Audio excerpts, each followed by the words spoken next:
Baik, saat melihat fenomena tersebut, bisa jadi Ramadan yang sesungguhnya justru mereka yang dapatkan. Ulama itu bagaimana Ustaz?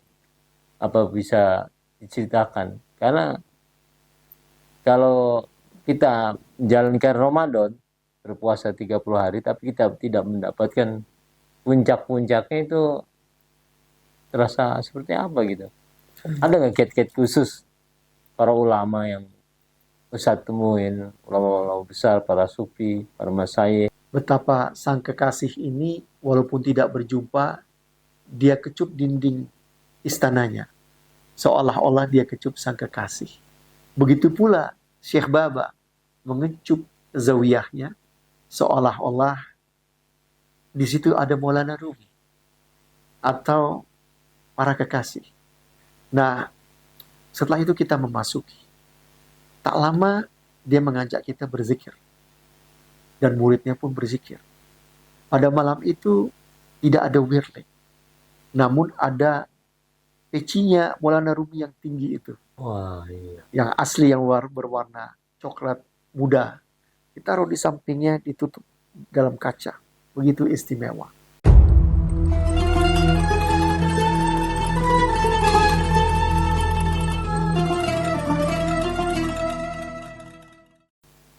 Ya, saya dengar abang pernah tinggal di Damaskus dalam rangka pendidikan atau apa.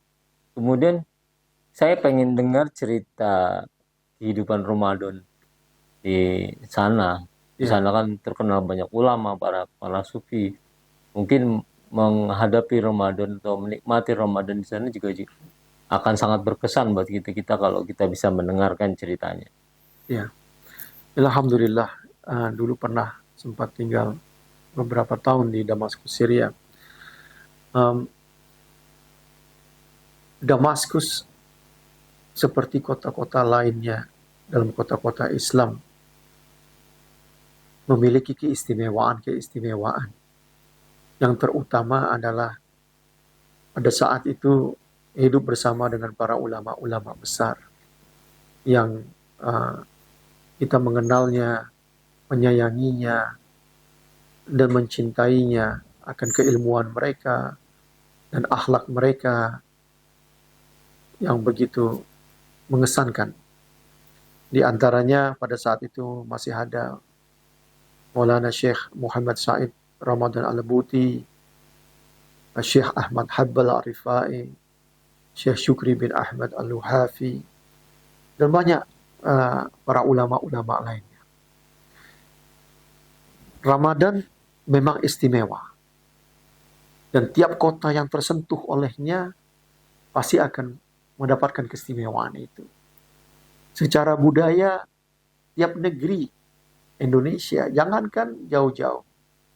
Ketika kita merasakan Ramadan di Bandung atau di Surabaya berbeda dengan di Jakarta, tapi kita merasakan kenikmatan Ramadan itu.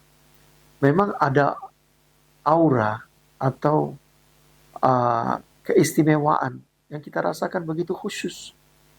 Karena umat Islam yang menjalankannya mewarnai itu semua. Ada budaya setempat, tentunya ada budaya. Di sini kita berbuka dengan kolak dan lain sebagainya. Di Damaskus dengan halawiyat tadi, manis-manisan. Di Istanbul, di Konya dengan baklava yang begitu manis. Dan secangkir teh kecil dengan daun na'na atau mint yang melepaskan dahaga kita dengan harumnya na'na itu. Tentu ada hal-hal sifatnya budaya. Namun saya teringat suatu ketika saya pernah dari Damaskus itu traveling ke Konya pada bulan suci Ramadan. Konya ini tempat bersemayamnya Maulana Jalaluddin Rumi. Kota itu bagaikan mirip dengan Madinah. Karena banyak orang yang begitu religius, yang begitu gemar beribadah, dan memiliki akhlak yang Masya Allah. Lelakinya pakai kupluknya, pakai khuf ketika musim dingin itu, dan juga keramahannya begitu mengesankan. Nah, suatu ketika saya sedang berdiri di seberang makam Maulana Jalaluddin Rumi. Bukan di dalam kompleksnya, tapi di seberang jalan. Pada sore hari itu ada seseorang yang datang menghampiri saya. Lalu dia sapa saya dan dia undang saya dengan bahasa campur-campur antara Turki sama Arab. Karena sebagian orang di sana bisa bahasa Arab. Kita dengan keterbatasan kita berkomunikasi. Rupanya dia mengundang saya untuk iftar di rumahnya. Dia gak kenal saya. Belum pernah berjumpa sebelumnya. Akhirnya saya penuhi, saya datang dengannya menuju rumahnya. Di rumahnya saya dijamu luar biasa. Orang Turki ini bagai orang Barat yang suka makan itu ada pembuka, makanan utama, dan penutup. Supnya itu warnanya berbagai macam warna. Ada yang kuning, ada yang hijau, ada yang merah. Dan itu bahkan tiada habisnya saya disuguhkan. Karena lezatnya, alhamdulillah, saya terima terus. Tapi yang istimewanya itu bukan kelezatan daripada makanan itu. Tapi satu rumah itu begitu khidmah, begitu sayang terhadap musafir seperti saya, yang saya katakan pada saat itu saya thalibul ilm, sebagai santri. Mereka makan lebih senang mendengar itu. Jadi saya dijamu. Dan saya juga mendengar dari kawan-kawan saya bahwa yang namanya orang Turki itu sangat suka untuk memberikan khidmah, memberikan bantuan sama kita. Itu pengalaman yang begitu indah. Terhadap orang yang tiada dia kenal, tiada dia inginkan sedikit pun apapun termasuk uang dari saya, namun dia justru menjamu dengan luar biasa. Nah, ketika itu ada sahabat saya yang dahulu pernah menuntut ilmu di Damaskus, lalu melanjutkan ke Konya, yang ini Gus Faiz. Dia menunjukkan untuk berjumpa dengan seorang syekh dari Thariqah Maulawiyah. Thariqahnya Maulana Jalaluddin Rumi. Akhirnya entah malam itu atau malam selanjutnya kami berjumpa.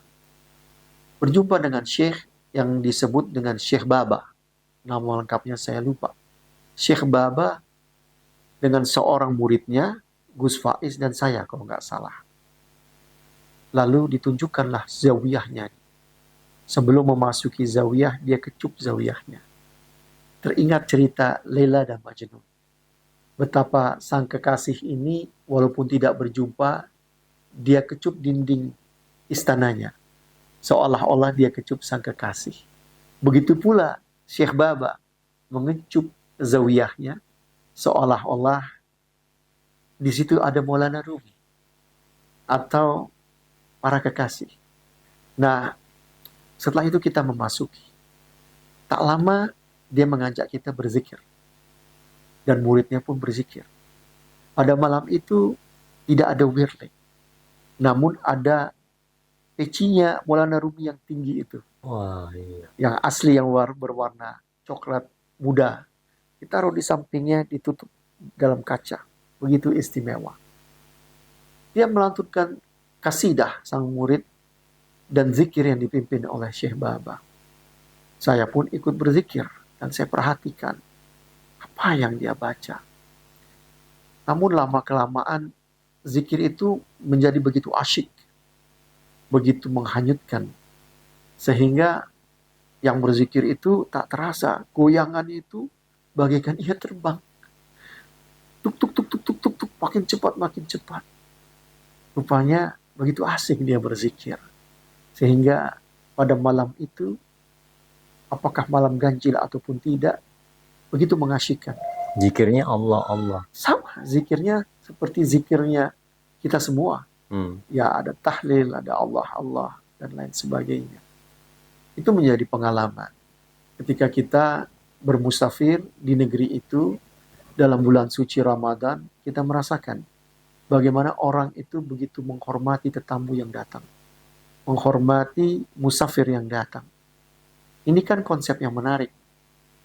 Seorang sufi melihatnya Ramadan ini ibaratnya seorang musafir yang dalam perjalanan jauh.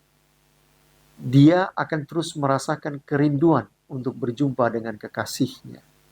Dia akan merapikan rambutnya, pakaiannya, memberikan minyak wangi untuk berjumpa dengan kekasihnya. Itulah sikap kita di dalam bulan suci Ramadan ini. Kita bersama dengan kekasih, bersama dengan kecintaan kita terhadap Allah. Kita mencintai Allah dengan kesungguhan. Itulah mukmin, muslim. Dan dalam Ramadan ini kita khidmah. Kita memberikan bantuan bagi saudara-saudara kita. Karena kita semua memberikan dan beribadah hanya kepada Allah. Masya Allah. Kalau di Indonesia mungkin ya memberikan takjil gratis ya, yang di musola, masjid-masjid atau rumah-rumah. Beda. Oh beda ya? Kalau takjil itu nggak sebanding sama yang tadi. Kalau tadi takjil plus makan malam. Oh Masya Allah. Sopnya itu berbagai macam warna. Oh. Makanan penutupnya ada baklava yang begitu manis dengan madunya. Oh. Tehnya manis, pakai na'na. Kalau takjil kan ya sekedarnya aja kolak satu gelas kan bisa begitu. Ini berlapis-lapis. Masya Allah. Menimbulkan jiwa kedermawanan. Bukankah itu Rasulullah pada bulan suci Ramadan makin dermawan? Itu yang harusnya tumbuh dari diri kita. Gimana kita bisa menemukan di Indonesia? Antum merasakan dari diri antum yang akan memberikan takjil dan bukaan dan makan malam terhadap kami, insya Allah. Amin, amin, amin. Amin. Baik, Bang. Ini kan Ramadan pasti ada puncak-puncaknya ya. Istilahnya finalnya. Tempat waktu di mana paling istimewa. Waktu yang banyak didambakan oleh semua kita yang berpuasa. Tentunya Lailatul Qadar ya. Ini kalau berbicara dengan pengalaman Abang tadi di Ustadz tadi di mana? Di Damaskus, di Konya. Itu kaitannya penyikapan menyambut menjalankan puasa Ramadan dengan mengejar Lailatul Qadarnya para ulama itu bagaimana Ustaz? Apa bisa diceritakan? Karena kalau kita menjalankan Ramadan berpuasa 30 hari tapi kita tidak mendapatkan puncak-puncaknya itu terasa seperti apa gitu? Ada nggak kiat-kiat khusus para ulama yang Ustaz temuin, ulama-ulama besar, para sufi, para masyayikh yang pernah menceritakan kiat-kiat khusus untuk meraih Lailatul Qadar di Ramadan ini? Sebelum kita masuk tahapan Lailatul Qadar dan bagaimana kita menyikapinya,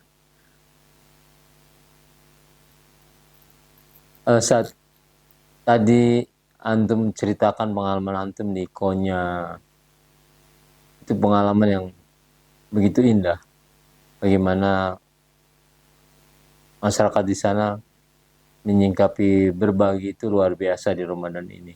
Seperti hartanya tidak pernah habis, ya sediakan makanan hidangan yang begitu banyak.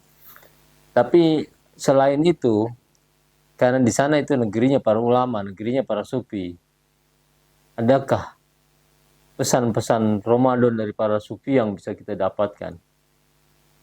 Ya, para sufi ini memiliki pemandangan terhadap puasa Ramadan ini begitu menarik. Di antaranya adalah Hujatul Islam Al-Imam Abu Hamid Al-Ghazali tentang tingkatan-tingkatan orang yang berpuasa. Namun bukan hanya dia, Ibn Ajibah juga melakukan hal yang sama. Dan para sufi-sufi lainnya juga berbicara yang serupa. Nah di sini ini Ana mau membawa antum dari Damaskus ke Konya, dari Konya kita ke Istanbul. Masya Nah, Allah. Kita ke berkeliling berkeliling ke dunia negeri-negeri di ulama. dalam bulan suci Ramadan. Di Istanbul, Turki, ada satu daerah yang namanya Bayazid. Bayazid. Bayazid ini, Dinisbatkan dengan Bayazid Bustami ya atau betul, memang nama wilayahnya Bayazid? nama wilayahnya memang Bayazid, nama daerahnya, namun diambil dari nama seorang sufi besar, yakni Abu Yazid Al-Bustami. Ya. Bayazid ini ada satu daerah kecil di dalamnya yang menjual buku-buku bekas. Di antara penjual buku-buku bekas ini ada satu kedai buku Islam yang begitu sederhana, kecil, tidak lebih daripada ruangan ini, yang menjual buku-buku sufi, Al-Quran dengan kualitas cover yang begitu bagus dan khat yang begitu indah, dan juga ada tasbih-tasbih yang spesial yang dimiliki oleh seorang sufi ternama yang bukunya telah diterjemahkan ke dalam berbagai macam bahasa, yakni Syekh Muzaffir Ozak. Muzaffir Ozak. Dia dari Tariqah Jirahiyah Khalwatiyah. Beliau memberikan satu penjelasan dalam bukunya yang berbicara tentang Ramadan, yakni akan 3 tingkatan orang yang berpuasa. Puasa yang pertama adalah puasa orang-orang pada umumnya, yakni orang awam. Menahan diri daripada makan, minum, dan hubungan seksual. Dari pagi hingga terbenam matahari. Dia katakan, jika yang seperti ini saja Anda tidak mampu melaksanakannya, tidak patut Anda mengatakan diri Anda sebagai seorang pecinta, katanya. Lalu masuk kepada tahapan yang kedua, puasa orang-orang khusus. Dia katakan menahan daripada memandang hal yang tidak perlu dipandang, atau tidak melangkahkan kakinya ke tempat-tempat yang tidak ada ridho Allah di situ, atau menyentuh kepada hal-hal yang diharamkan, mendengar gunjingan-gunjingan atau ghibah pada hari-hari dalam bulan suci Ramadan ini. Itu puasa orang-orang khusus, yakni menjaga anggota tubuh mereka daripada hal-hal yang tidak sepatutnya. Orang-orang ini terus melaksanakan yang 3 hal sebelumnya, yakni tidak makan, tidak minum, tidak hubungan seks. Namun ditambah dengan itu semua. Jika mereka melanggar daripada itu, mereka merasakan kesedihan atau rusaknya puasa mereka. Lalu Syekh menyambung, tahapan selanjutnya adalah tahapan khawasul khawas. Istilahnya elit daripada yang elit, yang khusus daripada yang khusus. Mereka ini tidak menghendaki apa-apa dalam puasa mereka. Mereka tidak membenarkan apapun terlintas di dalam hati mereka, kecuali Allah. Masya Allah. Tidak ingin hal duniawi ada sedikit pun masuk ke dalam hati mereka. Tidak menginginkan bidadari. Tidak menginginkan ini dan itu. Yang mereka inginkan hanya kepada Allah. Ini tahapan yang tinggi. Dan banyak para sufi berbicara tentang ini. Tingkatan-tingkatan dalam berpuasa. Jika kita berbicara tentang hal ini, saya teringat satu kasidah yang begitu anak-anak kecil atau para munsyidin di Damaskus dahulu mendendangkannya. Atainaka bil fakri ya zal ghani wa anta ladzi lam tazal muhsina dikatakan, kami datang kepadamu dengan kefakiran, dengan begitu memerlukan dirimu, wahai yang maha kaya. Dan engkau yang terus-menerus berbuat kebaikan. Atainaka bil fakri ya zal ghina. Allahu, Allahu, Allahu, Allah. Ini kan kasidah yang di mana-mana didendangkan. Di kafe Rumi, di Damaskus, di Turki, di Yaman, di mana-mana. Intinya adalah keinginan bahwa kita mendatangi Allah Azza wa Jalla tidak dengan apa-apa.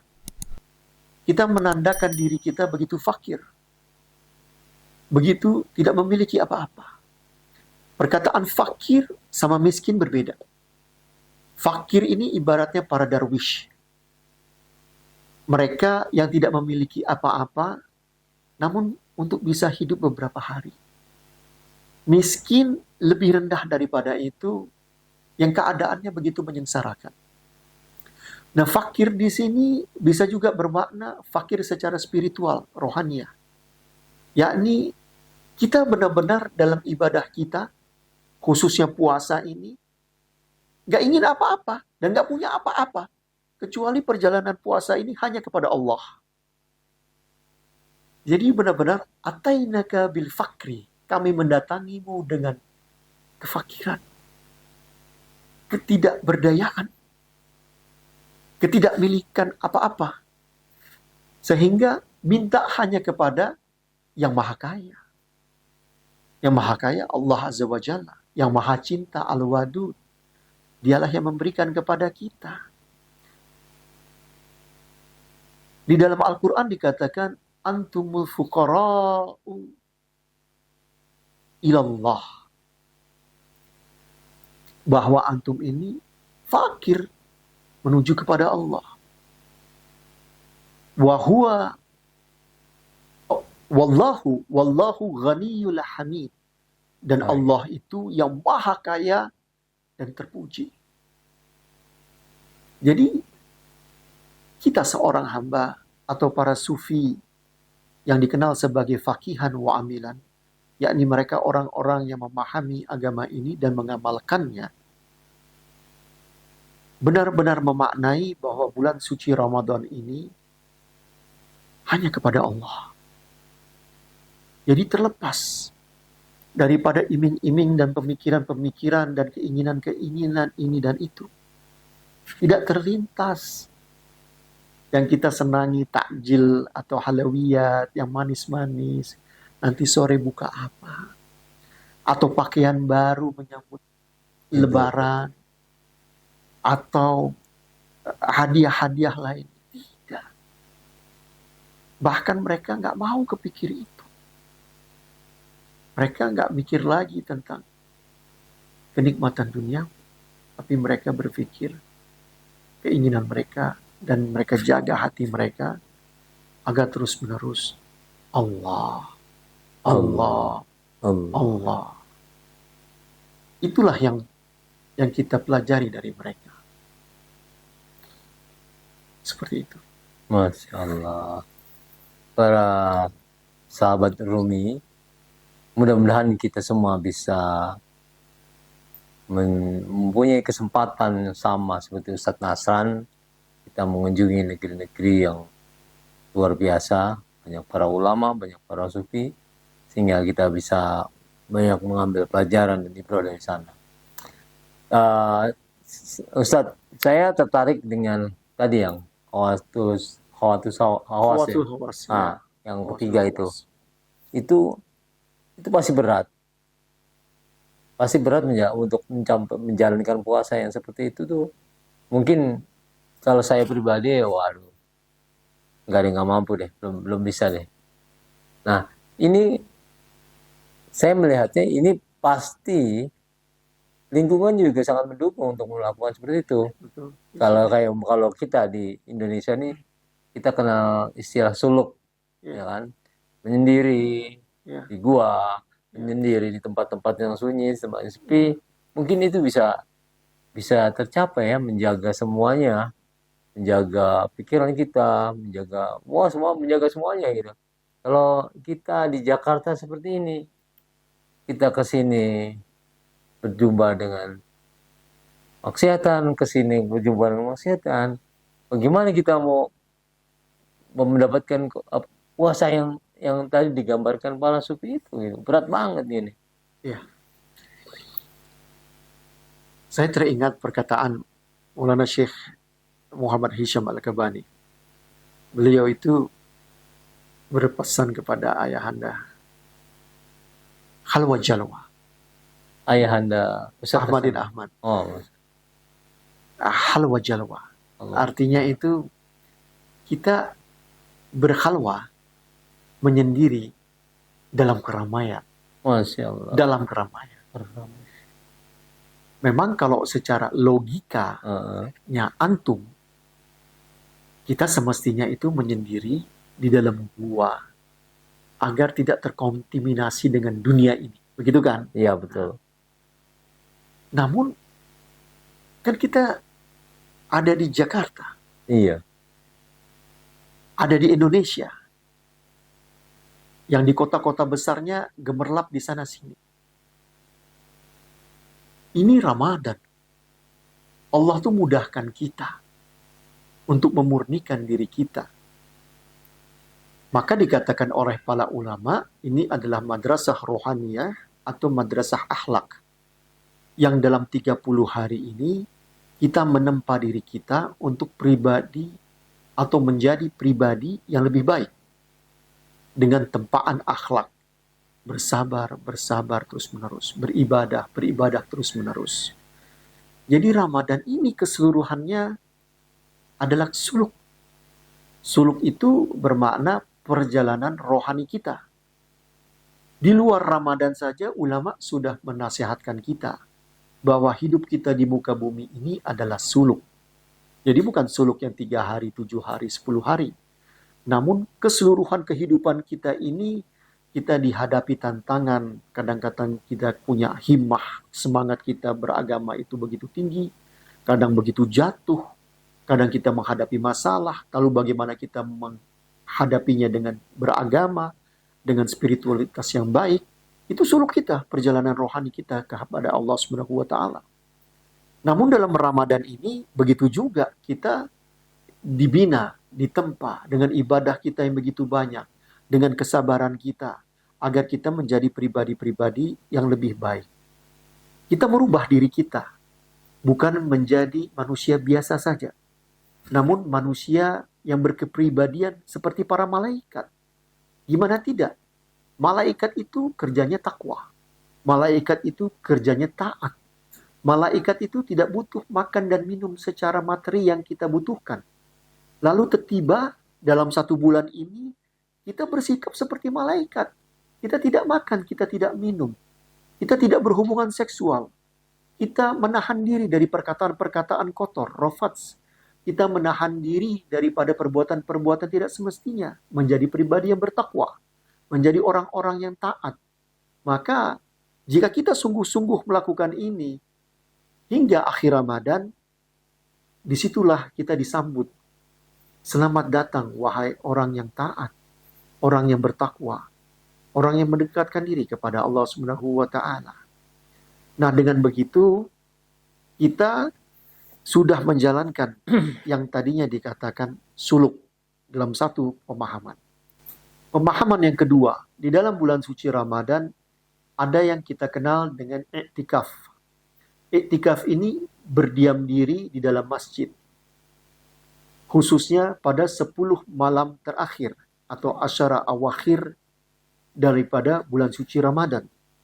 Bagaimana Rasulullah Shallallahu Alaihi Wasallam yang dikisahkan oleh Sayyidati Aisyah, beliau membangunkan istri-istrinya, mengencangkan ikat pinggangnya atau sarungnya, menandangkan dia meninggalkan istri-istrinya dan lebih giat untuk beribadah pada 10 malam terakhir dengan berdiam diri di dalam masjid. Inilah i'tikaf. I'tikaf dalam kebiasaan para sufi, kita mengenal ada yang namanya khalwah. Itu sangat mirip. Karena di dalam masjid ketika kita iktikaf, kita tidak berbicara tentang politik. Kita tidak berbicara tentang bisnis. Kita tidak berbicara tentang perniagaan, untung rugi dan lain sebagainya. Kita hanya masuk ke dalam masjid. Kita angkat tangan kita berdoa kepada Allah. Kita berzikir menyebut namanya. Kita beristighfar terus-menerus mohon ampun. Kita melakukan tilawatul Quran, membaca Al-Quran. Terus-menerus. Ada yang menghatamkan.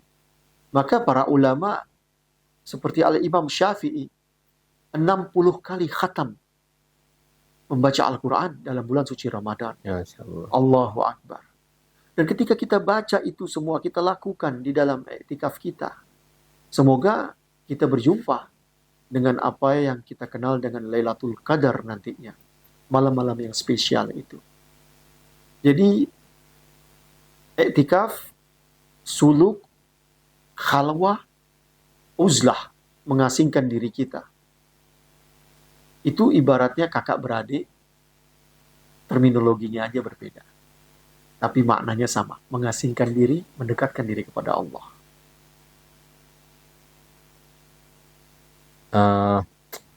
Tadi Ustadz pernah sempat menyatakan suluk di tengah keramaian. Ya. Mungkinkah ini kan termasuk dari 13 prinsip Naqsabandi ya. Khawat dar anjuman. Berkhawat di tengah keramaian. Itu kita mengenalnya diantaranya juga dengan khalwa jalwa, bahwa khalwa di tengah keramaian. Jadi yang kita lakukan itu memang kita secara fisik kita bersama-sama dengan saudara-saudara kita. Namun hati kita terpaut terus-menerus mengingat kepada Allah. Antum bisa saja di dalam pasar yang penuh dengan hiruk pikuk. Namun hati antum terus-menerus terpaut kepada Allah. Ana teringat dulu tuh di Damaskus ada seorang ulama besar. Dan kita para santri dan para ulama mengunjunginya dia terus-menerus.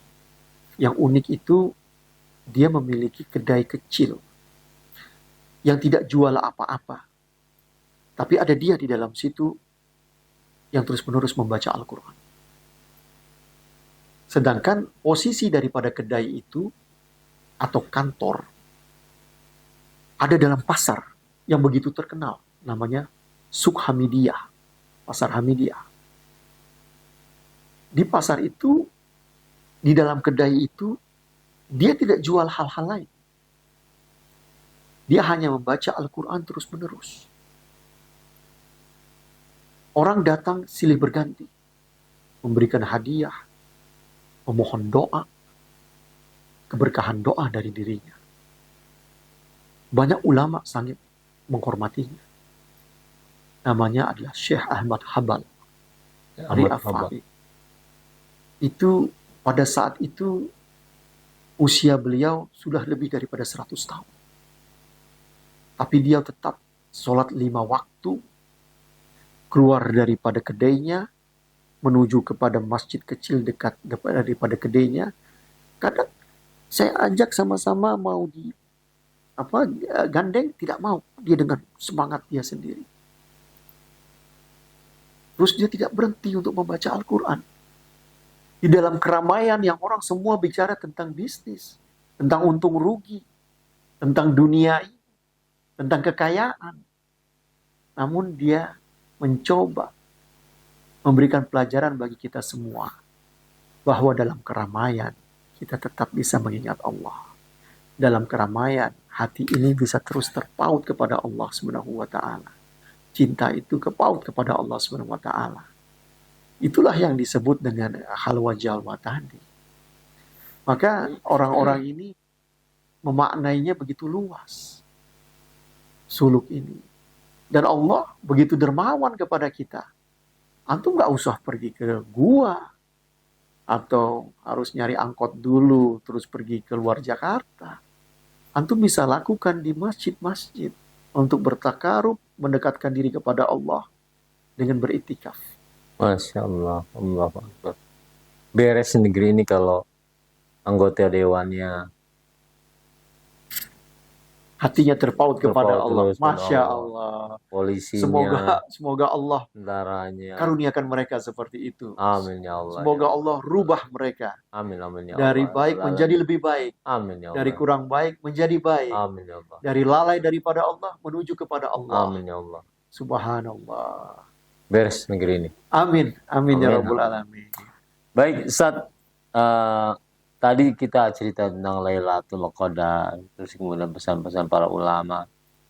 Ada nggak sih doa khusus yang istimewa, yang bagus itu dilakukan nih malam-malam ganjil atau malam-malam Lailatul Qadar gitu?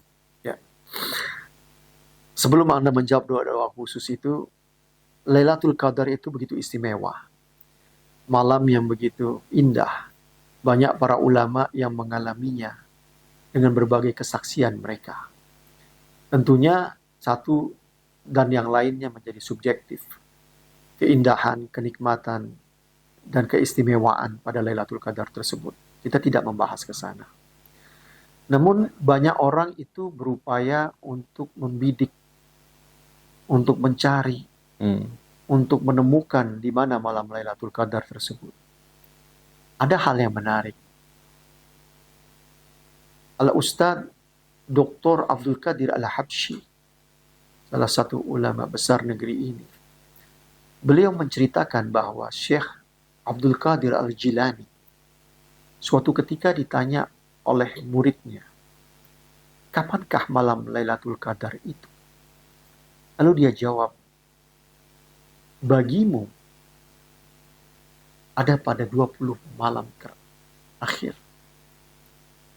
Bagiku, setiap malam daripada Ramadan ini adalah Lailatul Qadar. Masya Allah. Itu ajib, luar biasa. Syekh Abdul Qadir Jilani melihat setiap malam adalah malam Lailatul Qadar. Maknanya setiap malam dalam bulan suci Ramadan ini begitu istimewa. Begitu spesial. Bagaimana tidak?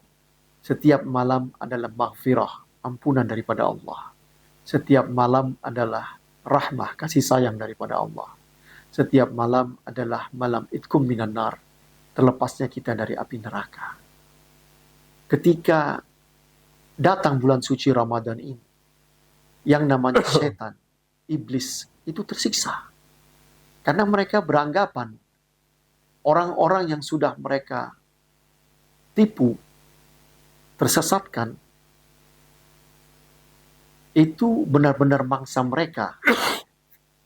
Namun ketiba datang Ramadan, Allah memberikan kasih sayangnya, sehingga Allah ampuni orang-orang yang berbuat kesalahan. Sesiapa yang berdoa kepada Allah mohon ampunan, Allah ampuni. Sesiapa yang mengangkat tangan pada waktu-waktu yang mustajab, seperti ketika dia berpuasa, menjelang buka puasa, atau menjelang pada waktu sahur, itu akan diampuni. Siapa yang beribadah, berpuasa, imanan wahtisaban, dengan pengharapan dan semua hanya kepada Allah, Allah berikan. Betapa tidak tersiksa setan-setan itu.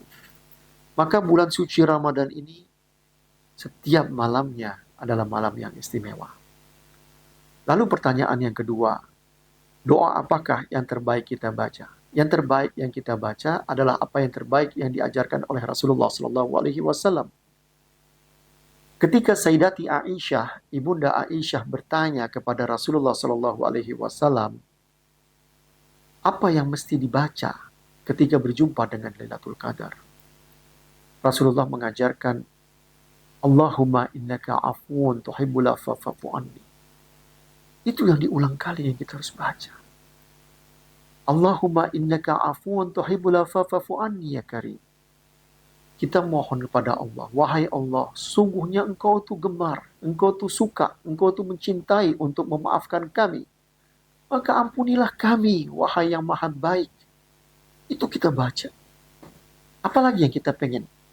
Kalau kita dapat ampunan daripada Allah Subhanahu wa Ta'ala, ampunan ini melegakan kita, menyenangkan kita, membahagiakan kita, menempatkan kita di surga. Semoga Allah menerima amal ibadah kita, Amin ya Allah. memudahkan jalan kita untuk menjadi pribadi-pribadi yang melakukan puasa, ibadah Amin. malam, imanan wahtisaban, sehingga Amin. mendapatkan kita ghufirallahu ma min zambiha. Amin. Nah, ini kita diampuni dosa-dosa kita atas perbuatan yang telah lampau. Masya Allah. Baik, Ustaz, saya terjadi pengen dengar terakhir nih podcast kita. Ada nggak pesan-pesan khusus dari Maulana Syekh Nazim buat para murid atau Syekh Hisham tentang Ramadan? Dari sohbet atau sambutan-sambutan keduanya yang saya ketahui, ada hal yang menarik. Jadi kita ini sudah bicara tadi dari Damaskus ke Konya ke Istanbul, berbicara dari puasa yang tingkatnya umum, lalu ke paling yang tinggi hanya untuk Allah Subhanahu wa Ta'ala. Ini seperti antum katakan, gimana dengan kita yang masih tertatih-tatih, masih belum bisa ini dan itu, mudah tergoda,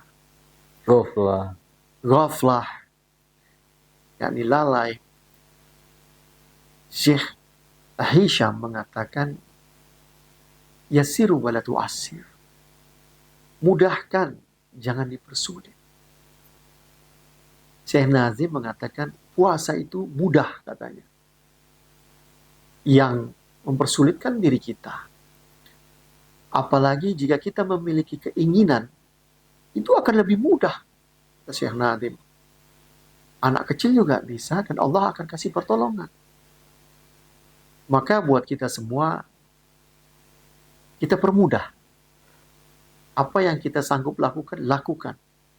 Apa yang kita bisa sambut dalam diri kita, atau yang bisa kita tanam dalam diri kita, tanam benih cinta kepada Allah, sedikit demi sedikit tanam. Apa yang timbul dari diri kita karena berpuasa, yakni kasih sayang.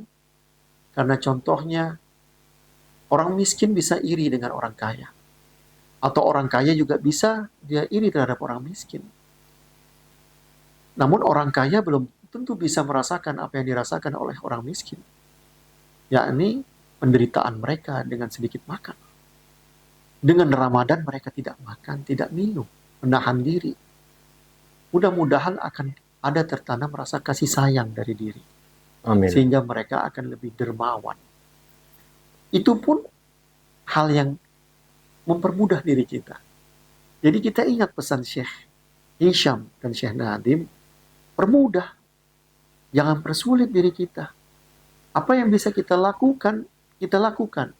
Dan jangan remehkan semua hal yang kita anggap remeh atau kecil dalam beramal. Amal soleh itu walaupun kecil, dia berkali lipat akan begitu besar. Apalagi dalam bulan suci Ramadan ini. Semoga kita semua dimudahkan oleh Allah untuk menjalani puasa ini, menjalankan ibadah di malam harinya, berderma, berzakat, dan lain sebagainya. Dan kita terus happy, senang dalam bulan suci Ramadan ini, bersama dengan orang-orang yang soleh, yang mengingatkan kita kepada Allah, dan juga terus-menerus beribadah, berlomba-lomba, memperbanyak ibadah kita, agar kita menjadi orang-orang yang benar beruntung, Amin, berbahagia ya dalam bulan suci Ramadan ini. Amin, amin. Amin ya Rabbul Alamin. Baik, para sahabat Rumi, demikian podcast kita hari ini. Alhamdulillah, semoga kita diberikan kemudahan dalam menjalankan ibadah selama Ramadan ini, dan kita dapat meraih kemenangan. Dan kita tentunya bisa menjumpai Lailatul Qadar. Amin ya Rabbul Amin, ya Alamin. Allah. Ya Rabb, amin. Dan sampai berjumpa lagi di Rumicast yang mendatang dengan tema-tema yang lebih menarik. Terima kasih. Assalamualaikum warahmatullahi wabarakatuh.